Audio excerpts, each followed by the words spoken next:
क्या हाल चाल है भाइयों। देखो आज आपका भाई आज आपके लिए एक बहुत ही इंपॉर्टेंट वीडियो लेकर आया है कॉलम मिस्टेक पे।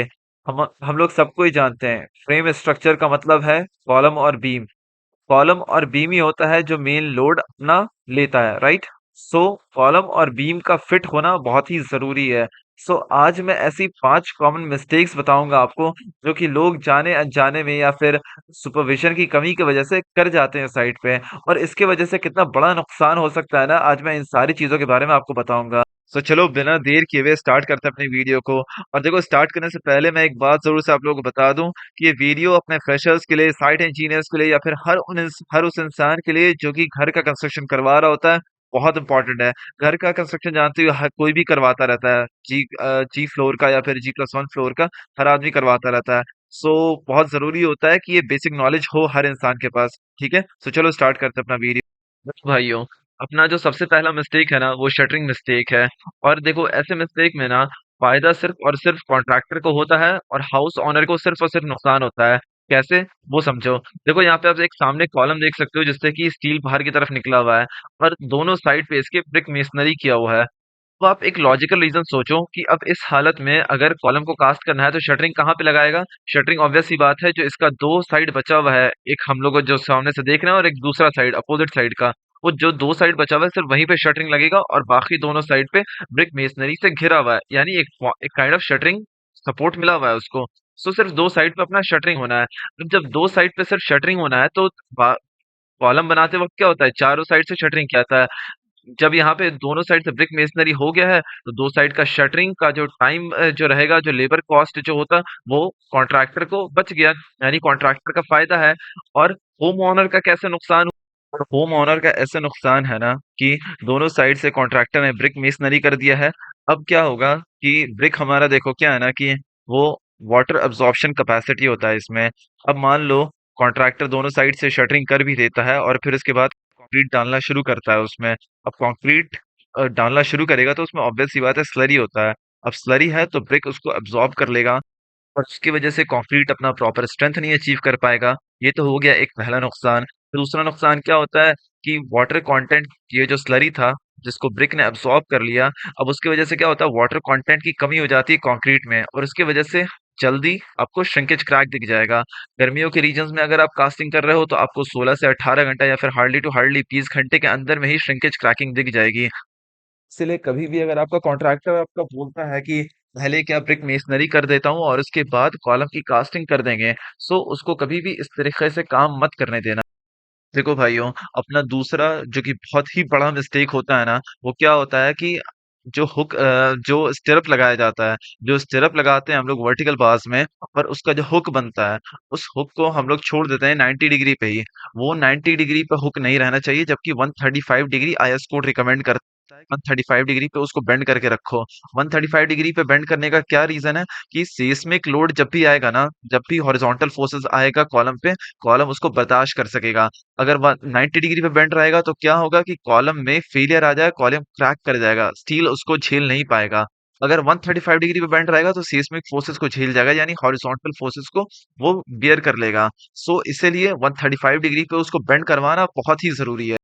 और देखो भाइयों, तीसरी अपनी बहुत बड़ी मिस्टेक क्या है कि आप सामने देख सकते हो कि ये स्टील है हमारा, ये जो इन्होंने जो लगाया है स्टिरअप, ये देखो थोड़ा सा टिल्ट लगाया है इन्होंने, राइट साइड में थोड़ा सा नीचे झुक रहा है वो। सो ये बहुत गलत चीज है। कभी भी स्टील की देखो प्रॉपर स्पेसिंग होनी चाहिए, उसकी प्रॉपर प्लेसिंग होनी चाहिए, प्रॉपर अलाइनमेंट होनी चाहिए उसकी, तभी वो प्रॉपरली जो कैलकुलेटेड लोड है वो तभी बियर कर पाता है। अगर उसको इसी तरीके से विदाउट स्पेस मैच किए हुए, मतलब जैसे मान लो अगर 150 या फिर जैसे स्टिरअप्स लगाया जाता है 8 बार, 200 सेंटर टू सेंटर स्पेसिंग लगाई जाती है। सो अगर आप प्रॉपरली अगर आप स्पेसिंग मेंटेन नहीं कर रहे हो तो उस मतलब वो लगाने का फिर कोई फायदा ही नहीं है, बिकॉज लोड बेयरिंग उसी पे डिपेंड ही करता है कि आपने कितने का बार लगाया है, कितने की स्पेसिंग पे लगाया है और कितना मतलब कितना सही से आपने उसकी स्पेसिंग पे लगाया है। सो इन्हीं सब चीजों पे वो डिपेंड करता है। अगर उसका अगर बार को अगर सही से प्लेस नहीं किया गया है और अगर वो टिल्ट है आगे पीछे, तो वो फिर किसी काम का नहीं है, प्रॉपर लोड वो बियर नहीं कर पाएगा।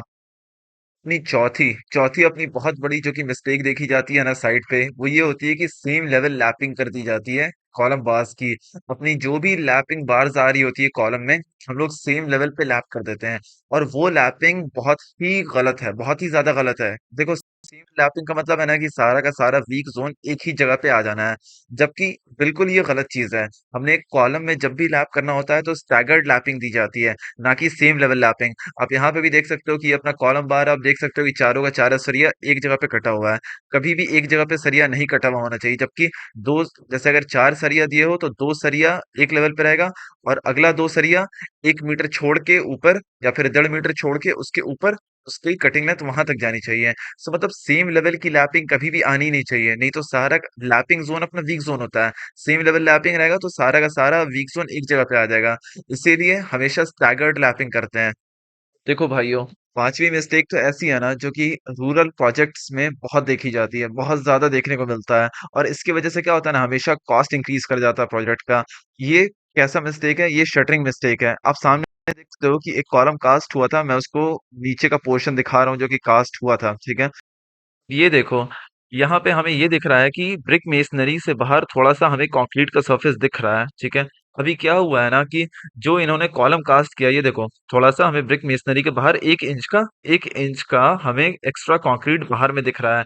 ये क्या हुआ था यहाँ पे मैं बताता हूँ। जो इन्होंने शटरिंग लगाया था कॉलम कास्ट करने के लिए, उस इन्होंने प्रॉपर्ली सपोर्ट नहीं दिया था उस शटरिंग को, और उसकी वजह से कास्टिंग के टाइम पे हमारा शटरिंग बाहर की तरफ फैल गया था। बाहर की तरफ फैला है तो एक्स्ट्रा कंक्रीट उसके उसमें आ गया है। जब शटरिंग खोल के हटाया गया तो हमें इस तरीके का सरफेस मिल रहा है कि 1 इंच ज्यादा कास्ट हो गया है। अब 1 इंच ज्यादा कास्ट होने की वजह से क्या हुआ है कि हमारा कंक्रीट तो बर्बाद हुआ ही हुआ है, और ब्रिक मेसनरी इसके बगल में, यानी कॉलम के बगल में ब्रिक मेसनरी है। सो इसके हम इस पे ब्रिक मेसनरी पे ऑब्वियस सी बात है प्लास्टर करेंगे। अब 1 इंच ज्यादा कास्ट हुआ है तो उसकी वजह से हमको कवर करना पड़ेगा। तो अब हम लोग ब्रिक मेसनरी पे भी एक्सटीरियर वॉल है, तो एक्सटीरियर वॉल पे हम लोग 20 mm का प्लास्टर देते हैं, 20 से 25 mm का। तो अब हमें यहाँ पे 1 इंच हो जाएगा यानी 25 mm। अब 25 mm से भी हमें ज्यादा प्लास्टर करना पड़ेगा, 10 से 15 mm। क्यों? क्योंकि हमें कॉलम को भी ढकना है। कॉलम तो ऑलरेडी 1 इंच निकला हुआ है और करीब करीब 1 इंच की हम लोग प्लास्टरिंग करते हैं, तो अब हमें मिला जुला के करीब करीब 2 इंच की प्लास्टर करना पड़ेगा। सो यहाँ पे इस तरीके से हमारा ये कॉस्ट बढ़ जाता है प्रोजेक्ट का। सो इसीलिए ये छोटी छोटी चीजें हैं, जैसे शटरिंग लगा रहा आदमी तो शटरिंग को प्रॉपर सपोर्ट प्रोवाइड करें। सो इन सब चीजों का बहुत ध्यान रखना पड़ता है। अगर ये छोटी छोटी सी मिस्टेक होगी ना तो कॉस्ट आप देखोगे फाइनल में ना, जब सारा कैलकुलेशन करोगे या फिर रिकॉन्सिलिएशन बनाओगे ना अपने प्रोजेक्ट का, तो उस टाइम पे देखोगे कि आप कॉस्ट कहीं ज्यादा आया है कैलकुलेटेड वैल्यू से। जो आप अपना प्रोजेक्ट स्टार्ट करने से पहले जो आपने कैलकुलेट किया था या फिर जो एस्टिमेट बनाया था, उससे कहीं ज्यादा आएगा कॉस्ट आपका जब आप फाइनल रिकॉन्सिलिएशन बनाओगे। तो इसीलिए इन छोटी छोटी चीजों का बहुत ही ध्यान रखा जाता है। सो उम्मीद करता हूँ भाइयों कि आप लोग को बहुत सारा नॉलेजफुल इन्फॉर्मेशन मिला होगा इस वीडियो से, और आगे भी इसी तरीके का कंटेंट आता रहेगा। कॉस्ट एस्टिमेट पे भी आएगा, फिर साइट विजिट पे बहुत सारा स्पेशली मेरा वीडियो आएगा रेजिडेंशियल से रिलेटेड और ब्रिज से रिलेटेड। सो मेरे इस चैनल को जरूर से सब्सक्राइब कर लो। उसके बगल में एक बेल आइकॉन बनेगा, उसको भी ऑन कर लो, और अगले वीडियो मिलते हैं। तब तक के लिए टाटा।